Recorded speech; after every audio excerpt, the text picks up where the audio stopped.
قرآن مجید کی آیت میں نے تلاوت کی، اللہ فرماتے ہیں الف لام میم احسب الناس ان یترکوا ان یقولوا آمنا۔ اللہ فرماتے ہیں کہ لوگوں نے یہ گمان کیا ہے کہ انہیں چھوڑ دیا جائے گا صرف یہ کہہ دینے پر کہ ہم ایمان لے آئے۔ انہوں نے کہا ہم ایمان لے آئے تو اب انہیں چھوڑ دیا جائے گا، بس ختم، اتنی بات پر چھوڑ دیا جائے گا۔ وہم لا یفتنون، اور انہیں آزمایا ہی نہیں جائے گا۔ فرمایا ایمان لانے کے بعد صرف ایمان پر ہی تمہیں چھوڑا نہیں جائے گا بلکہ تمہیں آزمایا جائے گا، تمہاری آزمائش ہوگی۔ کس طرح؟ وَلَنَبْلُوَنَّكُمْ بِشَيْءٍ مِّنَ الْخَوْفِ وَالْجُوعِ وَنَقْصٍ مِّنَ الْأَمْوَالِ وَالْأَنفُسِ وَالثَّمَرَاتِ، تمہیں کسی نہ کسی ایک چیز سے ضرور آزمائیں گے، یا خوف سے آزمائیں گے، بھوک سے آزمائیں گے، جانوں اور مالوں کی کمی سے، پھلوں کی کمی سے آزمائیں گے۔ اور یہ پھلوں کی کمی سے مراد، علماء تفسیر نے لکھا اس سے مراد اولاد کا انتقال کر جانا بھی ہے، وہ بھی پھل ہوتی ہے۔ تمہیں آزمائیں گے اور اگر تم پورے اترے تو وبشر الصابرین، رب فرماتا ہے محبوب پھر صبر کرنے والوں کو میری رحمت کی خوشخبری سنا دو، پھر انہیں خوشخبری دے دے میرے کرم کی۔ میرے عزیز زندگی میں آزمایا جائے گا۔ نبی اکرم نور مجسم شفیع معظم صلی اللہ علیہ وسلم کی بارگاہ میں حضرت خباب بن ارت رضی اللہ تعالیٰ عنہ حاضر ہوئے۔ حضور خانہ کعبہ کے ساتھ ٹیک لگائے بیٹھے تھے تو حضرت خباب عرض کرنے لگے یا رسول اللہ اتنی تکلیفیں آ رہی ہیں، کافر اتنا ستا رہے ہیں، ہمیں پریشان کیا جا رہا ہے، ہم سخت آزمائش میں، حضور آپ اللہ کی بارگاہ میں دعا کیوں نہیں کرتے ہمارے لیے؟ تو نبی پاک علیہ السلام فرمانے لگے تم سے پہلے لوگوں کا حال پتہ کیا تھا؟ یہ صحیح حدیث بخاری میں موجود ہے۔ فرمایا تم سے پہلے لوگوں کا حال یہ تھا کہ انہیں گھڑے کے اندر رکھ کے ان کے جسم کو مٹی سے دبا کے پھر ان کے سروں پر آریاں رکھ کے چیر دیا جاتا تھا، لیکن پھر بھی وہ اپنے دین سے ہٹا نہیں کرتے۔ نبی پاک علیہ السلام فرمانے لگے تم سے پہلے لوگوں کا یہ عالم تھا کہ ان کے جسم لوہے کی کنگھیوں سے کڑیپ دیے جاتے تھے، ان کا گوشت اتار دیا جاتا تھا، لیکن وہ اپنے دین سے ہٹنے کو تیار نہیں ہوتے تھے۔ یاری تیری سونے پر ازمائشاں تیریاں اگ، اے سونا پرکھیا جامدہ ہی پہلو نال اگاں دے لگ۔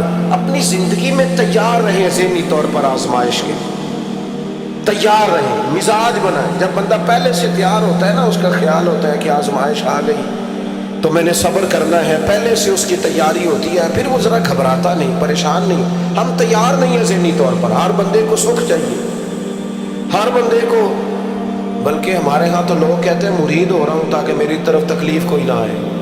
تو میں کیا کرتا ہوں، پہلے پیر سے پوچھ لو اسے کبھی آئی ہے کہ نہیں، اگر اسے آئی ہے تو پھر اس کا مطلب ہے تمہیں بھی آ سکتی ہے۔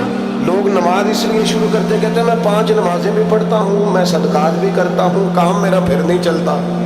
تو میں کہتا ہوں تمہیں پتہ ہی نہیں، نمازی کے لیے تو آزمائش ہے، جتنا جتنا ایمان کامل اتنی اتنی آزمائش بھی زیادہ۔ اور یہ میں اپنے پاس سے نہیں کہہ رہا، حضرت ابو سعید خدری رضی اللہ تعالیٰ عنہ فرماتے ہیں میں نبی پاک علیہ الصلوۃ والسلام کی خدمت میں حاضر ہوا اور حضور کے دست مبارک کو چومنے کے لیے میں نے اپنے ہاتھ جب آگے کیے تو تپش تھی، تیز بخار تھا نبی پاک کو۔ تو حضرت ابو سعید خدری رضی اللہ تعالیٰ عنہ ارشاد فرماتے ہیں کہ میں نے، یہ سنن ابن ماجہ میں موجود ہے، فرماتے میں نے عرض کیا یا رسول اللہ صلی اللہ علیہ وسلم اتنا تیز بخار؟ حضور فرمانے لگے ہم پر جو آزمائشیں آتی ہیں نا انبیاء پر، وہ عام لوگوں سے دگنا آتی ہیں۔ یہ تو لاڈلے ہیں، یہ تو محبوب ہیں اللہ کے۔ فرمایا عام لوگوں سے دگنی آزمائش آتی ہے، لیکن فرمایا ہمارا رب بڑا کریم ہے، ہمیں اجر بھی ڈبل ہی عطا کرتا ہے، ہمیں اجر بھی ڈبل ہی عطا کرتا ہے۔ تو حضرت ابو سعید خدری کہتے ہیں موقع اچھا تھا، میں نے ایک سوال بھی کر دیا، میں نے کہا یا رسول اللہ صلی اللہ علیہ وسلم بتائیے نا بھلا دنیا میں زیادہ آزمائشیں کن کو آتی ہیں؟ تو حضور فرمانے لگے سب سے زیادہ آزمائشیں اللہ کے انبیاء کو آتی ہیں، نبیوں کو آتی ہیں۔ حضور اس کے بعد فرمایا اس کے بعد جو ان کے زیادہ قریب ہوتا ہے اسے آتی ہے۔ لوگ لوگ کیا سمجھیں گے امام حسن کی آزمائش کو؟ لوگ کیسے سمجھیں گے سیدنا امام حسین کی آزمائش؟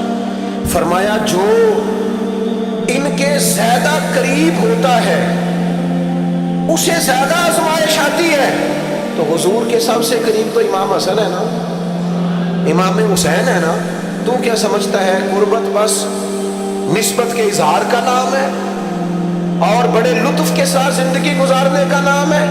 تو نبی پاک علیہ الصلوۃ والسلام نے فرمایا بات بڑی مزے کی ہے. فرمایا پھر اللہ کے بعض بندے تو ایسے ہوتے ہیں جنہیں اللہ فقر میں مبتلا کر دیتا ہے. فرمایا ان کے پاس صرف ایک چادر رہ جاتی ہے، اتنا فقر ان کے پاس آتا ہے. لیکن جو حدیث کے آخری لفظ ہیں نا وہ وجد والے ہیں، وہ وجد والے ہیں، وہ سرور والے ہیں. ہمارا یہ مزاج ہوتا ہے کہ میٹھا میٹھا کھا جاؤ اور ذرا کڑوا آ جائے تو سویرے بھی رو شام بھی رو، حال ہی کوئی نہیں، غریبی بڑی، پریشانی بڑی، حضرت صاحب گھر سے بیماری جاتی نہیں. اور جناب کیا بتائیں، بعض لوگ تو ایسے ہیں جن کی بات سن کے لگتا ہے زندگی میں کبھی سوئے ہی نہیں، اتنے بڑے بڑے دکھ سناتے ہیں. وہ خدا کی رحمت کا بھی تو ذکر کرنا، خدا نے جو تیرے اوپر انعامات کیے ان کا بھی تو ذکر کرنا، ان کا تذکرہ ہی نہیں کر رہا میرا بھائی. نبی پاک علیہ السلام نے فرمایا ان لوگوں پر دکھ آتے ہیں پر قربان ہونے کو جی چاہتا ہے ان لفظوں پر. حضور فرمانے لگے وہ رب کی طرف سے آنے والے دکھ پر بھی اس طرح راضی ہوتے ہیں جس طرح تم میں سے کوئی راحت ملنے پر راضی ہوتا ہے. سکون والی چیز ملنے پر جس طرح تم راضی ہوتے ہو اس طرح وہ دکھوں پر بھی راضی ہوتے ہیں. دکھ قبول محمد بخشا، دکھ قبول محمد بخشا. پر ایک شرط لگائی چھوٹی سی میاں صاحب نے، انہوں نے کہا 100 دفعہ قبول ہے، دکھ 100 دفعہ قبول، دکھ قبول محمد بخشا پر راضی رہن پیارے. یہ شرط یہ ہے کہ تو راضی رہ، تو راضی رہ، دکھ قبول محمد بخشا، راضی رہن پیارے. اور حضرت سلطان صاحب کہنے لگے ایسا کیتی جان حوالے رب دے، ایسا عشق کمایا ہے اسی مرن تو پہلو ہی مر گیا، باہو تا مطلب نو پایا ہے. ہم نے تو پہلے سے نتیجہ نکال لیا. تو سکون ڈھونڈنے نکلا ہے، تو چاہتا ہے زندگی میں آرام مل جائے. کائنات میں سب سے زیادہ پیار اللہ کا اپنے محبوب کے ساتھ. لیکن دیکھ لو نا، پیدائش سے پہلے ہی حضور کے والد چلے گئے. 4 سال یا 6 سال کی عمر میں والدہ گئیں. 8 سال کی عمر تھی، محبوب کے دادا کا جنازہ اٹھا تو محبوب پیچھے پیچھے جنازے کے جا رہے ہیں. پھر وقت آیا جب تبلیغ دین کا، تو دنیا کا کون سا دکھ اور کون سی تکلیف اور کون سی اذیت ہے جو حضور کو نہیں دی گئی. لیکن کریم ہر وقت کہتے ہیں افلا اکون عبدا شکورا، میں رب کا شکر گزار بندہ نہ بنوں. ہر مقام پر کبھی بدر کبھی احد، اور ہر طرح کی تکلیف، ہر طرح کی تکلیف. کبھی بیٹیوں کا دکھ، کبھی سیدہ عائشہ صدیقہ کے بارے میں منافقوں کی نازیبہ گفتگو. سارے دکھ محبوب کی حیات پاک میں رہے. کریم نے ان دکھوں کو برداشت کیا. پھر آپ دیکھ لیں دور حضرت صدیق اکبر کا آیا تو حضرت ابوبکر صدیق اس امت میں نبیوں کے بعد سب سے بڑا درجہ رکھتے ہیں. لیکن کوئی زندگی اس طرح کی تو نہیں کہ بڑے 2.25 سال بڑے آرام سے حکومت کی ہو. منکرین زکوٰۃ سے لڑنا پڑا حضرت ابوبکر صدیق. آزمائش تھی، لوگ منکر ہو گئے زکوٰۃ. حضرت صدیق اکبر لڑے، ختم نبوت کے تحفظ کے لیے لشکر تیار کیے. بہت سارے مسائل کا سامنا کرنا پڑا. صبح دن راتیں جناب ابوبکر نے مشقت کر کے خلافت اسلامیہ کو مضبوط کیا.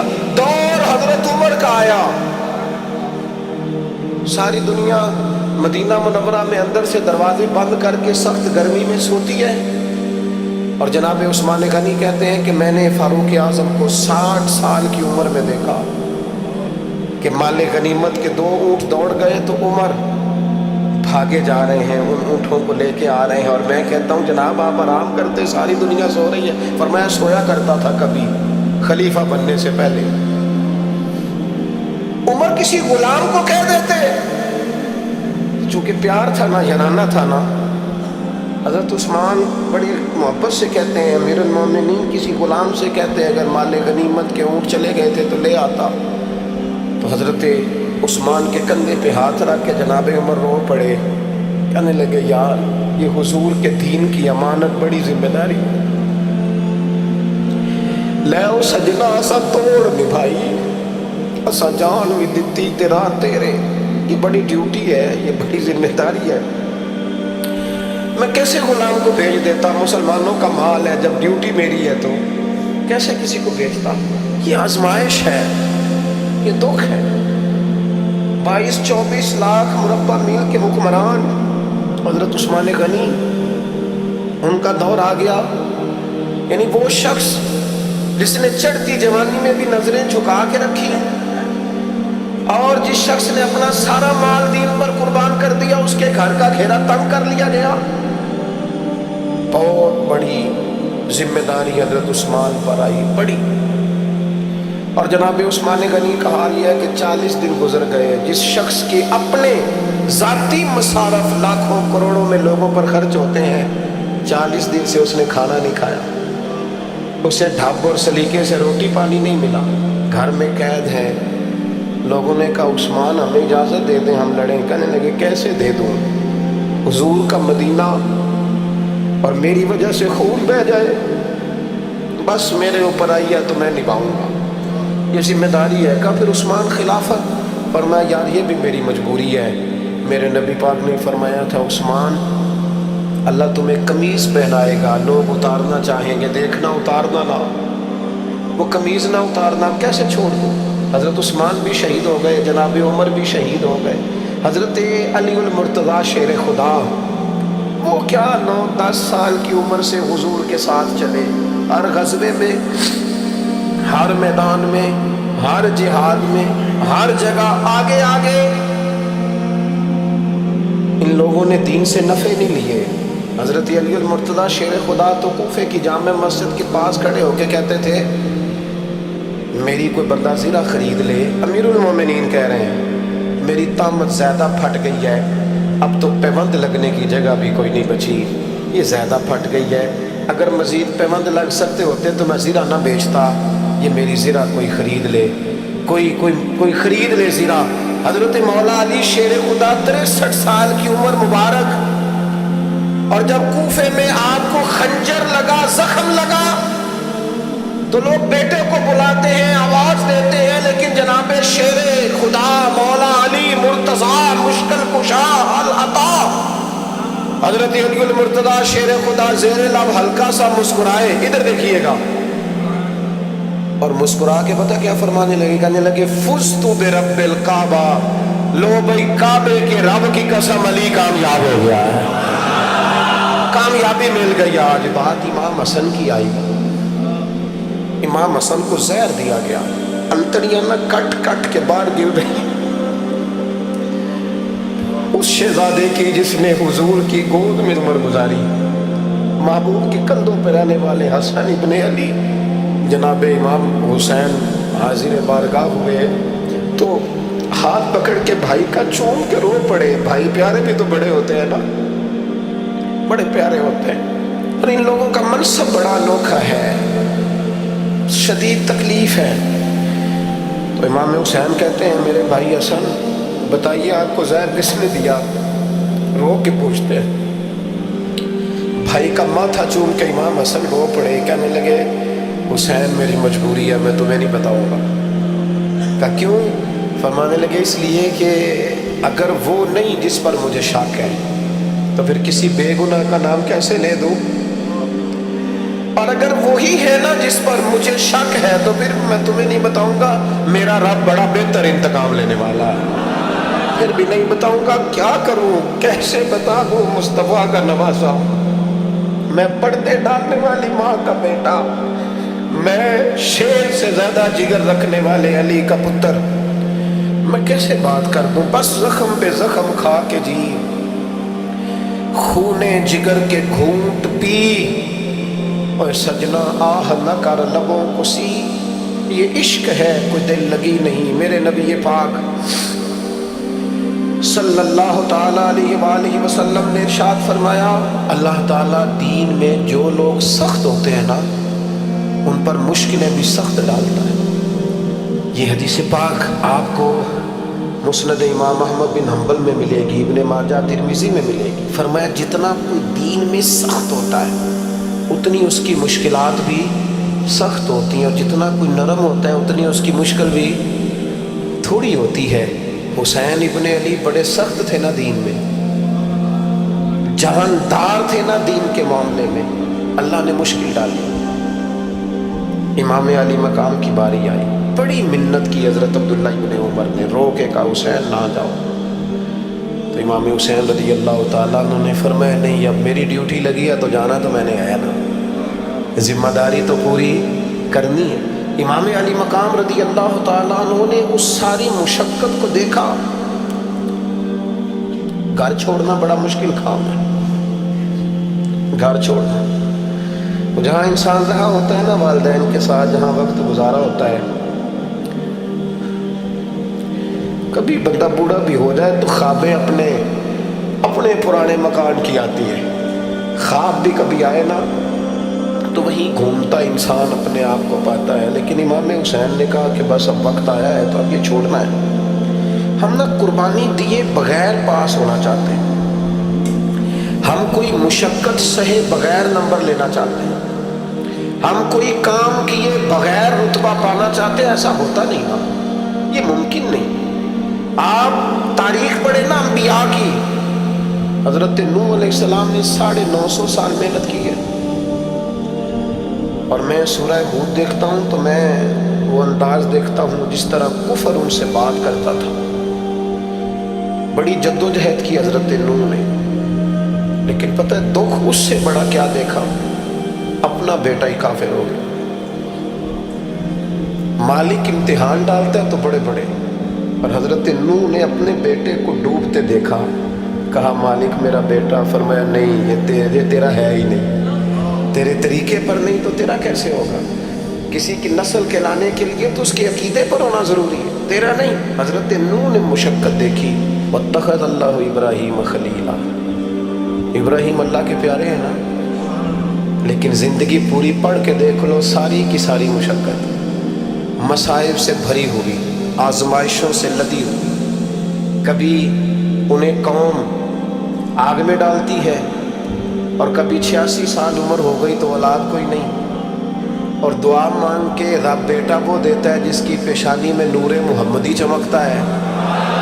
اچھا پہلے دیا نہیں، اب دیا، فلما بلغا معہ سعیا، اور جب وہ ذرا ساتھ چلنے کے قابل ہو گیا، ہر بندہ کہتا نہیں منوں خیر ہے میرا پتر جوان ہو گیا، جب وہ بیٹا ساتھ چلنے کے قابل ہوا تو فرمایا ذبح کرو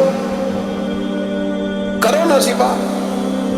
تھوڑی دیر کے لیے دل پہ ہاتھ رکھ کے بتاؤ، وہ بچے کو بخار چڑھ جائے تو نیند نہیں آتی، مائیں منتیں مانگتی پھرتی، روتے پھرتے باپ، بچے کی طبیعت ٹھیک نہیں، فقط بیمار ہے، اور جسے یہ کہا جائے ذبح کر۔ جناب ابراہیم تیار ہو گئے اور بیٹے کو ذبح کر دیا، چھری چلا دی۔ وہ تو مالک نے کہا کہ ابراہیم تم پر سلام ہو، تم نے اپنا خواب سچ کر دکھایا۔ ساری زندگی دیکھیں نا آپ آزمائشوں سے بھری۔ ادھر آ جائے نا جناب ایوب ہے، کتنے بیمار ہو گئے، کتنے بیمار ہو گئے، 12 سال گزر گئے طبیعت خراب کو، 8 دن کے بخار میں لوگوں کے شکوے، 12 سال بیت گئے تو قبول محمد بخشا۔ بس عرض اتنی ہے کہ راضی رہن پیارے۔ آپ دیکھیں نا جناب یعقوب پیارے ہیں نا اللہ کے، لیکن آدھی زندگی روتے گزر گئی بیٹے کی یاد۔ جناب یوسف پیارے ہیں نا، سونا بنا کے نا، اور باپ کا لاڈلا بنا کے نا، محبت پوری کرا کے، پیار پورا۔ یا بنی لا تقصص رؤیاک علی اخوتک فیکیدوا لک کیدا ان الشیطان للانسان عدو مبین۔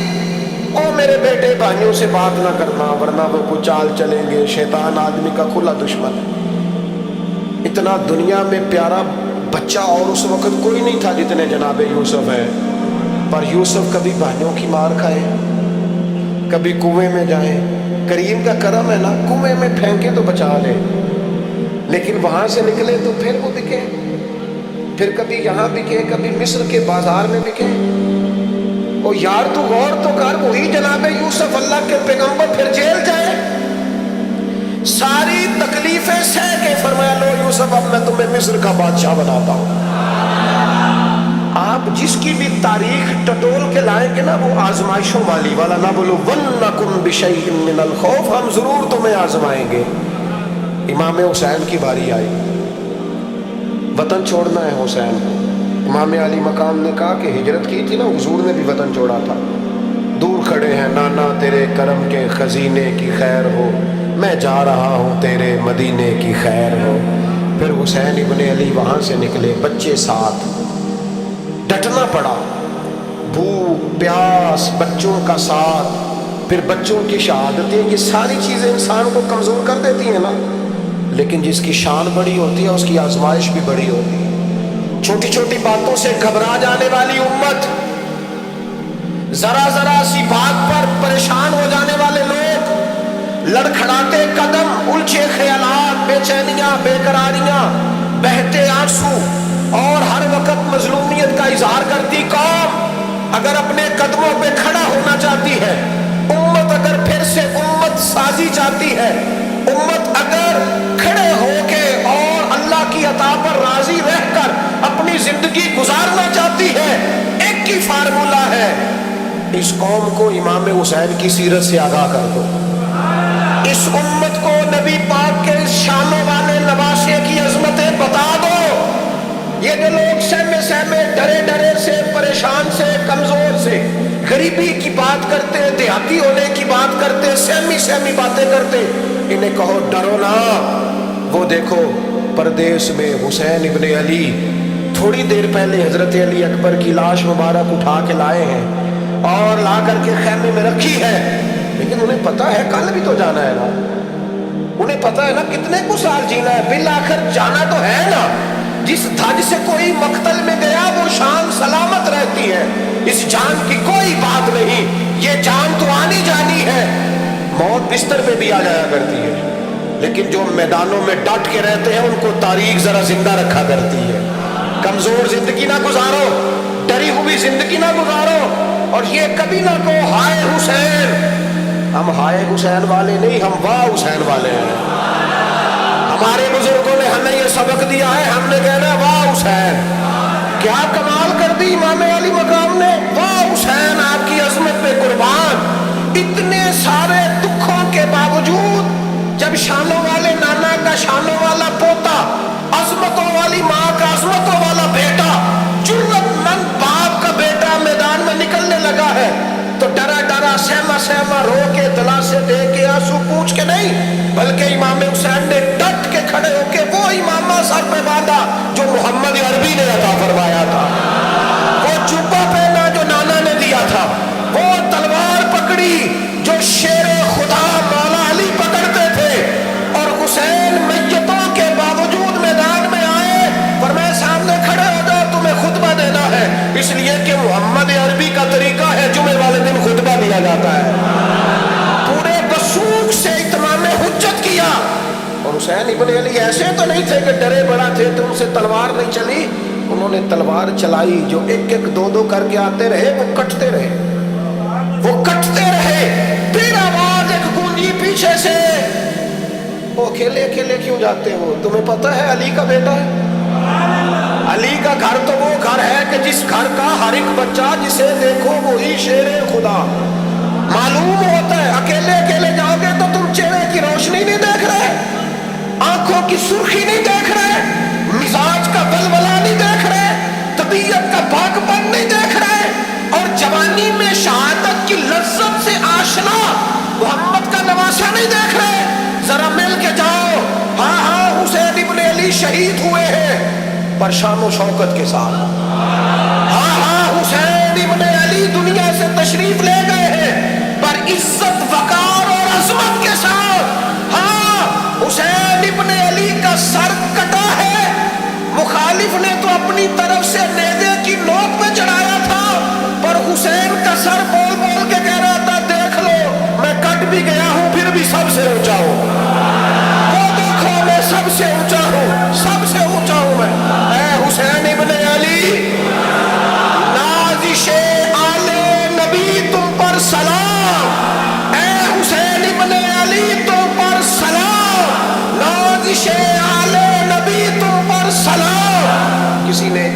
کی تھی اس نے حل کر دی. اس نے کہا مورخ تو کتنا کو لکھے گا, خطیب تو کتنا کو واز کرے گا, اور مصنف تو حسین ابن علی کی شان میں کہاں تک بات کرے گا. تو میرے امام کا پاک پن, ان کی جرت, ان کی طاقت, ان کی ہمت, ان کا کمال, ان کا صبر, ان کی استقامت, ان کا حوصلہ, ان کی جوامردی, ان کی ہمت کتنی کو بیان کرے گا, تو رہنے دے. اس نے کہا پھر کیوں رہنے دو؟ کہنے لگے حسین ابن علی کی شان رفعت کوئی کیا جانے, یہ حسن جانے. حسین ابن علی کی شان رفعت کوئی کیا جانے, یہ حسن جانے, یہ علی جانے, یہ نبی جانے یا خدا جانے. ہماری طاقت نہیں ہے کہ ہم امام علی مقام کی عظمت کو بیان کر سکیں. بس چپ کر میرے علی, ایتھے جا نہیں ہو. امام کا تذکرہ بندے کو جوان کرتا ہے, باہمت کرتا ہے, جینے کا حوصلہ دیتا ہے, میدانوں میں کھڑا کرتا ہے. وہی ہے تیرے زمانے کا امام برحق, جو تجھے حاضر و موجود سے بیزار کرے اور موت کی شکل میں دکھلا کے تجھے جلوہ یار, زندگی تیرے لیے اور بھی دشوار کرے. اور پلٹنا, جھپٹنا, جھپٹ کر پلٹنا, یہ لہو گرم رکھنے کا ہے ایک بہانہ. لہذا طاقتور بنو, باہمت بنو, کربلا کے واقعے سے طاقت حاصل کرو. پھر کہتا ہوں ہم ہائے حسین والے نہیں, ہم تو واہ حسین والے ہیں. ہمارا کہنا ہے کہ واہ حسین, اے حسین ابن علی تم پر سلام, نازش آل نبی تم پر سلام. ہم کہہ رہے واہ حسین, واہ حسین, واہ حسین, واہ حسین, یا حسین, واہ حسین, یا حسین, واہ حسین, واہ حسین, یا حسین, واہ حسین. اپنے مزاج میں طاقت پیدا کرو, اپنے بچوں کو یہ قوت ارادی, قوت فیصلہ آنے والی نسل کو منتقل کرے, یہ ہمت, جذبہ. اور بالخصوص ماؤں, بہنوں, بیٹیوں کو بتائیں کہ رو کے نہ جیو, اس طرح جیو جس طرح حسین ابن علی کی بہن نے جی کے دکھایا. دربار یزید میں جناب زینب نے جب خطبہ پڑھا نا, دربار دمشق میں وہ زینب کا خطاب منبر پہ علی بول رہے ہو جیسے. انہیں کہو کہ ذرا تھوڑا باہمت وقت گزارے, باہمت. کہیں نہیں ڈگمگائی میرے امام کی بہن, کہیں کمزور نہیں پڑی, طاقت, ہمت. اور انہوں نے بتلایا ہے کہ رو کے وقت نہیں گزرتا, وقت تو چھا کے گزارنا چاہیے. مشکلات کے سامنے میرے حضرت صاحب کا ایک شعر ہے, فرمایا کرتے تھے تجھے کیا ڈر ہوا ہے اختر, تیرے یاور ہے وہ یاور. مشکلوں کو جو تیری خود گرفتار بلا کر دے, وہ تو مشکل کو مشکل میں ڈال دیں گے جن کو ہم نے مانا ہوا ہے. مشکل کو مشکل میں ڈال دیا جاتا ہے.